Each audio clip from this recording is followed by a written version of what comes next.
कौन कौन से रीजन के लिए अप्लाई करना चाहिए, कैसे प्रॉपर लिस्ट बनती है, लिस्ट बनाने के लिए क्या क्या इंपॉर्टेंट फैक्टर्स है, ऑप्शन फॉर्म फिलिंग में कितने कॉलेजेस को फिल कर सकते हैं, क्योंकि आपके पास जो 4 साल है ना, वही 4 साल में आपको प्रूफ करना है, आपका करियर बनाना है। अगर ट्रैवलिंग में इतना टाइम निकाल लिया ना, तो आपकी कुछ प्रोडक्टिविटी नहीं रहेगी, इसलिए ट्रैवलिंग अवॉइड करना। अब ऐसा भी केसेस है कि भैया हमें कम परसेंटाइल मिलेगा, हमें कॉलेज मिल भी पाएगा नहीं मिल पाएगा, एडमिशन मिल भी पाएगा नहीं मिल पाएगा। अभी यहाँ पे ये भी कंफ्यूजन होती है कि भैया हम लोग कितने रीजन के लिए अप्लाई करें। So hi everyone, this is Sameer, welcome to this engineering counselling series. आज का ये video one of the most demanded video है। बहुत सारे वीडियोस के कमेंट सेक्शन में था कि भैया हमें बताओ कि कॉलेज की लिस्ट हम लोग कैसे बनाए, हमारे बहुत कम परसेंटाइल आए, 60 आए, 70 आए, हमें कौन सी ब्रांचेस के लिए अप्लाई करना चाहिए, हमें कौन कौन से रीजन के लिए अप्लाई करना चाहिए, कैसे प्रॉपर लिस्ट बनती है, लिस्ट बनाने के लिए क्या क्या इंपॉर्टेंट फैक्टर्स है, ऑप्शन फॉर्म फिलिंग में कितने कॉलेजेस को फिल कर सकते हैं। ये सारे अगर आपके डाउट्स है और अगर आपको कॉलेज लिस्ट बनाना सीखना है तो ये वीडियो आपके लिए काफी हेल्पफुल होने वाला है। डेफिनेटली ये वीडियो काफी हेल्पफुल होने वाला है, तो प्लीज इस वीडियो को जरूर एंड तक देखना, एंड वीडियो पसंद है तो जरूर लाइक करना। वीडियो को हम लोग स्टार्ट करते हैं। जो भी स्टूडेंट पहली बार इस चैनल पे आया होगा, चैनल को सब्सक्राइब करके रख देना, और ऐसी बहुत सारी अपडेट्स आपको जो है एडमिशन से रिलेटेड हमारे व्हाट्सएप ग्रुप पे देखने को मिलेगी, तो व्हाट्सएप ग्रुप भी ज्वाइन करके रख लेना। तो वीडियो को हम लोग स्टार्ट करते हैं, बट उससे पहले आप सभी स्टूडेंट्स को पता है कल हम लोग ने बैच 2 को रीओपन किया था, और बस अभी 2 से 3 दिन बैच ये चलने वाला है। मैंने आपको बताया था लास्ट 3 to 4 डेज के लिए बैच ओपन है। जो भी स्टूडेंट जेन्युइनली इंटरेस्टेड है, जिसको काउंसलिंग की नीड है, वो प्लीज आप ये 2 से 3 दिन के पहले ही रजिस्ट्रेशन कर लेना। उसके बाद जो है ये बैच क्लोज हो जाएगा। एक बार बैच क्लोज हो गया, इसके बाद हम लोग नहीं रीओपन कर पाएंगे। ऑलरेडी जो है हमारी सीट्स पूरी फुल हो चुकी है, जितने हमारे पास टीम है उसके हिसाब से हमारी पूरी इनटेक कैपेसिटी ऑलरेडी फुल हो चुकी है। लेकिन जो भी स्टूडेंट इंटरेस्टेड है, जिनको जेन्युइनली नीड है, जिनके कम परसेंटाइल है और उनको अच्छा बेस्ट कॉलेज चाहिए, या फिर कॉलेज लिस्ट बनाने में कुछ प्रॉब्लम है, जिनको अच्छे परसेंटाइल आए, उनके लिए भी, सारे स्टूडेंट्स के लिए है ये। जो स्टूडेंट इंटरेस्टेड है वो ज्वाइन कर सकता है। यहाँ पे सारे फीचर्स दिए गए हैं, और ये 2 नंबर पे आप कॉन्टैक्ट कर सकते हो। इन केस अगर कॉल्स नहीं रिसीव हो रहे हैं तो प्लीज आपको व्हाट्सअप मैसेज करना है, व्हाट्सअप पे आपको रिप्लाई कर दिया जाएगा। अगर आप एनरोल करते हो तो 101% आपको व्हाट्सएप ग्रुप में भी ऐड किया जाएगा, ठीक है। उसके बाद हम लोग ने स्टूडेंट प्रोफाइल वगैरह भी स्टार्ट कर दी है, कॉलेज लिस्ट बनाने के ऊपर हम लोग का काम भी स्टार्ट हो गया है। तो जैसे ही आपके रैंक भी डिक्लेयर हो जाएंगे, वैसे कॉलेज की लिस्ट भी आपको मिल जाएगी। तो कैसे आपको एनरोल करना है, बस आपको राइजिंग एजुकेशन का ऐप डाउनलोड करना है, यहाँ से आप एनरोल कर सकते हो। तो चलो अभी आपको मैं बताता हूँ कि कैसे आपको कॉलेज की लिस्ट बनाना है। देखो यहाँ पे मैं आपको ना कुछ सिखाऊंगा, तो आपको भी ना कुछ वो टास्क को परफॉर्म करना है, ठीक है। आज देखो अभी मैं सबसे पहला पॉइंट यहाँ पे क्या लिखा हूँ, start analysing the cut off, cap round 1, cap round 2, cap round 3। अभी यहाँ पे मैं आपको यहाँ पे कुछ शो करता हूँ, ठीक है। यहाँ पे देखो मैंने कट ऑफ का पीडीएफ ओपन करके रखा हुआ है। अब यहाँ पे कट ऑफ के पीडीएफ ओपन है। तो यहाँ पे देखो, ये कट ऑफ के पीडीएफ ओपन करने से पहले 2-3 चीजें आपको पहले से पता होनी चाहिए। पहले तो आपको यहाँ पे ये जी ओपन क्या है, जी एससी एसटी क्या है, कौन सा हमें कट ऑफ देखना है, यूनिवर्सिटी अभी यहाँ पे स्टेट लेवल का देखना है, होम यूनिवर्सिटी का देखना है, अदर देन होम यूनिवर्सिटी का देखना है। ये सारी कंफ्यूजन मैं आपको क्लियर करूंगा, डोंट वरी। सेकेंड चीज, अभी यहाँ पे ना आपको कुछ चीजें, अभी देखो मैं आपको बताता हूँ। देखो यहाँ पे जो पुणे के जो कॉलेजेस है ना, वो कॉलेजेस के कोड जो है ना 6000 से स्टार्ट होते हैं। यानी कि जो कॉलेज का कोड 6000 के बाद है वो पुणे के कॉलेजेस है। ऐसे ही अगर मुंबई के कॉलेजेस अगर आपको देखना है, मुंबई के कॉलेजेस का कोड जो है, कॉलेज कोड है, वो 3000 से स्टार्ट होता है, 3000 वगैरह से स्टार्ट होता है। पुणे के लिए 6000 से स्टार्ट होता है। अगर आपको सपोज पुणे के सारे कॉलेजेस देखना है कि आपको कौन कौन से कॉलेजेस में एडमिशन मिल रहा है, बस आपको क्या करना है, ये कॉलेज का आपको कट ऑफ का पीडीएफ आपको मिलेगा देखने को, कहीं पे भी ऑफिशियली वेबसाइट से डाउनलोड कर सकते हो।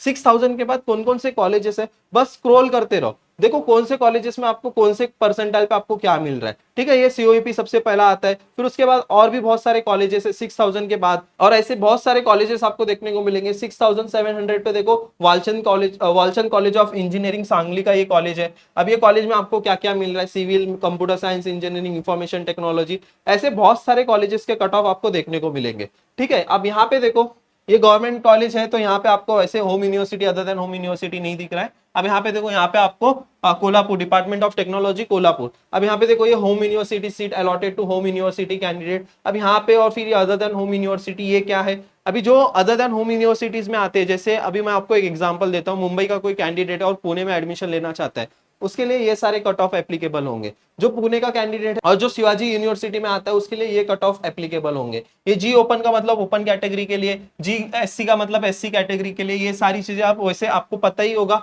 डिफेंस ओपन, टीएफडब्ल्यूएस, ईडब्ल्यूएस, और ये जो डिफेंस ओपन, टीएफडब्ल्यूएस, ईडब्ल्यूएस में जो है ना, एचयू और ओएचयू का कोई कंसेप्ट ही नहीं है, बिकॉज ये स्टेट लेवल के ऊपर होते हैं, और जो ऑटोनॉमस कॉलेजेस है वो स्टेट लेवल पे ही यहाँ पे आपको अलॉटमेंट देखने को मिलता है। तो ऐसे करके ना आपको एनालिसिस करने आनी चाहिए। Cap round 1, cap round 2, cap round 3 का पीडीएफ आप देखो, और आपको कितने परसेंटाइल पे कौन कौन से कॉलेजेस मिल रहे हैं। अगर सपोज आपको कॉलेजेस नहीं पता चल रहे ना, तो मैं आपको ये 2 पीडीएफ आपको शेयर कर देता हूँ, ठीक है।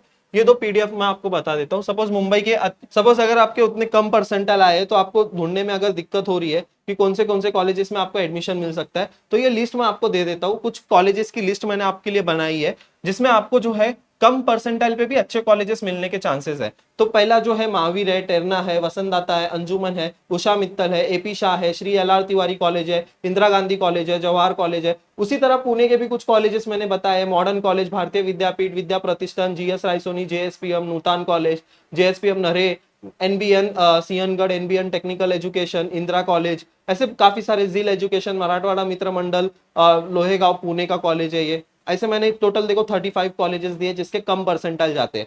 ठीक है, यहाँ पे भी मैंने मुंबई के भी कुछ कॉलेजेस यहाँ पे दिए हुए। तो इन कॉलेजेस का कॉलेज कोड भी मैंने यहाँ पे दिया हुआ है। ये कॉलेज कोड यहाँ पे बस आप एंटर कर दो, ये इधर आप सर्च कर दो और वहां पे देखो आपको कौन से कट ऑफ में जो है आपको क्या क्या मिल रहा है। ये थोड़ा सा रिसर्च आपको भी करना है। ये सपोज आपके लिए ये टास्क है। आप बस आपको देखो दिन भर आप कुछ करते नहीं हो, अभी कुछ है भी नहीं, एडमिशन प्रोसेस है, आप दिन भर खाली बैठते हो। अभी यहाँ पे मैं एक लिस्ट दे देता हूँ चलो आपके लिए, ताकि आपके पास भी कुछ रहे, आप भी रिसर्च करो।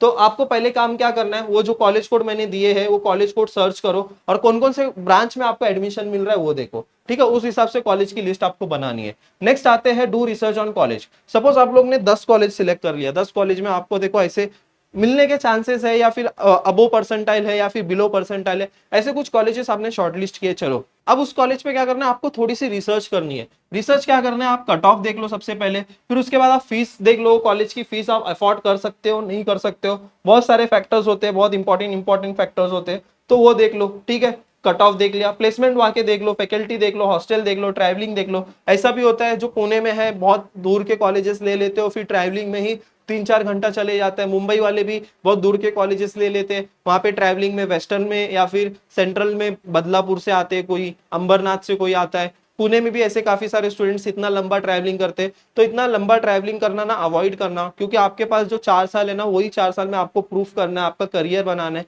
अगर ट्रैवलिंग में इतना टाइम निकाल लिया ना तो आपकी कुछ प्रोडक्टिविटी नहीं रहेगी, इसलिए ट्रैवलिंग अवॉइड करना। ठीक है, ये सारे इंपॉर्टेंट फैक्टर्स है रिसर्च करने के लिए, आपको ये सब पॉइंट्स पे आपको रिसर्च करनी है। ठीक है, नेक्स्ट पॉइंट जो है थर्ड पॉइंट। ठीक है, थर्ड पॉइंट यहाँ पे देखो, how much college should be in the list.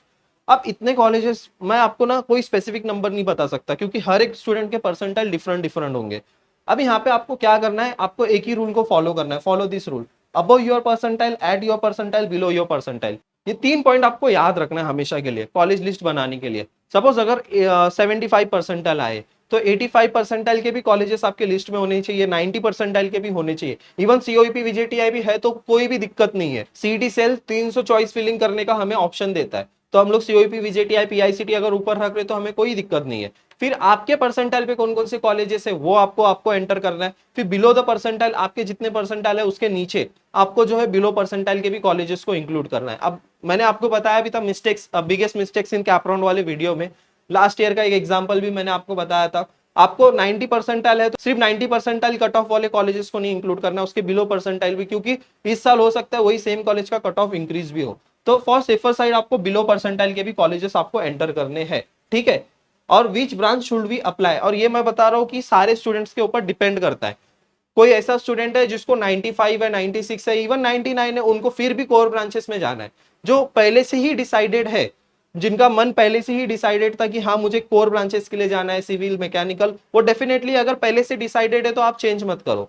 लेकिन अगर कोई ऐसे स्टूडेंट्स है जिनका कुछ डिसाइडेड नहीं था, अभी सबसे ज्यादा आप सोच रहे हो कि हमें अच्छी प्लेसमेंट के लिए जाना है, अच्छी प्लेसमेंट के लिए आप इंजीनियरिंग कर रहे हो, तो डेफिनेटली आप टेक ब्रांचेस के लिए जा सकते हो। अब ऐसा भी केसेस है कि भैया हमें कम परसेंटाइल मिले, क्या हमें कॉलेज मिल भी पाएगा नहीं मिल पाएगा, एडमिशन मिल भी पाएगा नहीं मिल पाएगा। एडमिशन तो आपको डेफिनेटली मिलेगा, आप कोर ब्रांचेस के लिए जा सकते हो, एडमिशन लेना ही है, कोर ब्रांचेस के लिए एडमिशन ले लो। कॉलेज तो डेफिनेटली 1 परसेंटाइल पे भी आपको कॉलेज मिल ही जाता है। अभी देखो 90 परसेंटाइल वाले स्टूडेंट्स, यहाँ पे हर एक स्टूडेंट टू स्टूडेंट ना ये सारी चीजें डिपेंड करती है। 90 परसेंटाइल वाले स्टूडेंट्स को ना एआईडीएस, एआईएमएल, ये सारे जो स्पेशलाइजेशन के ब्रांचेस है, साइबर सिक्योरिटी, आईओटी, ये सब ब्रांचेस इनको मिल सकते हैं।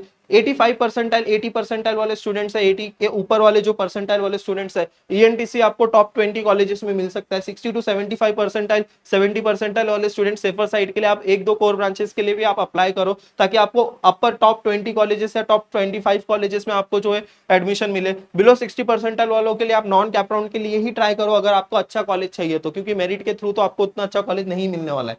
ठीक है, नेक्स्ट पॉइंट जो है, how many region should we select. अभी यहाँ पे ये भी कंफ्यूजन होती है कि भैया हम लोग कितने रीजन के लिए अप्लाई करें। वैसे तो देखो पूरे महाराष्ट्र के कॉलेजेस आप फिल कर सकते हो, बट अगर सपोज आपको ऐसा कोई रीजन अलॉट हो गया, सपोज आपको नासिक जाना ही नहीं था और नासिक के कॉलेजेस आपने इसमें इंक्लूड कर दिए, ऐसी गलती मत कर देना। और वही कॉलेज अलॉट हो गया तो ऐसी गलती मत कर देना। पहले से ना रिसर्च कर लो कि आप कहाँ कहाँ जा सकते हो। अगर ऐसे कुछ पेरेंट्स मैंने देखे जिनको मुंबई मुंबई के जो स्टूडेंट्स हैं उनको मुंबई में ही रखना है, पुणे के जो स्टूडेंट्स हैं उनको पुणे में ही रखना है। अब मुंबई पुणे छोड़ के जो दूसरे रीजन के जो स्टूडेंट्स है वो प्रीफर कर सकते हैं 2 से 3 रीजन, 2 रीजन सबसे बेस्ट होता है। अगर दूसरे रीजन वाले स्टूडेंट्स है वो 2 रीजन के लिए अप्लाई कर दो आपके अकॉर्डिंग। अगर आपको नागपुर मुंबई ये 2 अच्छे लगते हैं, ये 2 के लिए अप्लाई कर दो, या फिर आपका एक होम टाउन रख दो और एक पुणे रख दो, या तो एक होम टाउन या तो मुंबई रख दो, आपके ऊपर है। 2-3 बस इतने ही रीजन, उससे ज्यादा आप रीजन के लिए अप्लाई मत करो, ज्यादा कंफ्यूजन में नहीं जाना है आपको, ठीक है। नेक्स्ट उसके बाद देखो, arrange the college list in proper sequences, सबसे मोस्ट इंपॉर्टेंट पॉइंट है। यहाँ पे मैं आपको एक करेक्ट सीक्वेंस ऑर्डर भी बता देता हूँ, चलो ठीक है। यहाँ पे एक सीक्वेंस में करेक्ट ऑर्डर हम लोग देख लेते हैं। यहाँ पे एक कॉलेज लिस्ट में आपको बता देता हूँ। अब ये देखो 88 परसेंटाइल वाला स्टूडेंट है। अब सीक्वेंस मतलब क्या कि देखो ये सीओईपी का कंप्यूटर इंजीनियरिंग आया, फिर उसके नीचे कौन से कॉलेज का आना चाहिए, विजेटीआई का आना चाहिए। फिर उसके बाद आप कंप्यूटर इंजीनियरिंग के बाद क्या आना चाहिए, विजेटीआई का आईटी आना चाहिए प्रॉपर रैंकिंग के साथ, ब्रांच के भी जो है प्रॉपर रैंकिंग के साथ आपको। अब यहाँ पे आईटी आप जो है यहाँ पे नहीं कर सकते हो। अब पहले कंप्यूटर इंजीनियरिंग आएगा, फिर आईटी आएगा, फिर उसके बाद जो है एसपीआईटी का कंप्यूटर इंजीनियरिंग, फिर सीओईपी का ईएनटीसी आएगा, फिर पीआईसीटी का कंप्यूटर इंजीनियरिंग, फिर वीजेटीआई का ईएनटीसी आएगा। ये जो सीक्वेंस है ना, हर एक कॉलेज के बाद कौन सा कॉलेज का टेक ब्रांच आ रहा है ये आपको आना चाहिए। ये बहुत इंपॉर्टेंट है, क्योंकि ये अगर सीक्वेंस गलत हो गया ना तो आपको गलत कॉलेज अलॉट हो सकता है। और इसमें आपने कुछ भी मिस्टेक की ना, यहाँ पे ब्रांच सिलेक्शन में, कॉलेज सिलेक्शन में, या चॉइस फिलिंग करते समय, तो आपको दिक्कत आ सकती है, आपको गलत कॉलेज अलॉट हो सकता है, या फिर आपको कैपराउंड 1 में कोई भी कॉलेज अलॉट नहीं हो पाएगा। तो ये सारी चीजें जो है ध्यान से आपको फॉर्म फिलिंग करनी होती है। और सबसे मोस्ट इंपॉर्टेंट जो आपका एडमिशन प्रोसेस में है वो आपका ऑप्शन फॉर्म फिलिंग ही है।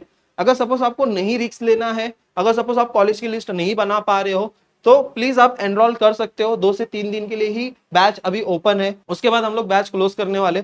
तो आपको भी हम लोग ऐसी ही एक प्रॉपर लिस्ट हम लोग बना के देंगे जो आप ऑप्शन फॉर्म में जो है अपलोड कर सकते हो।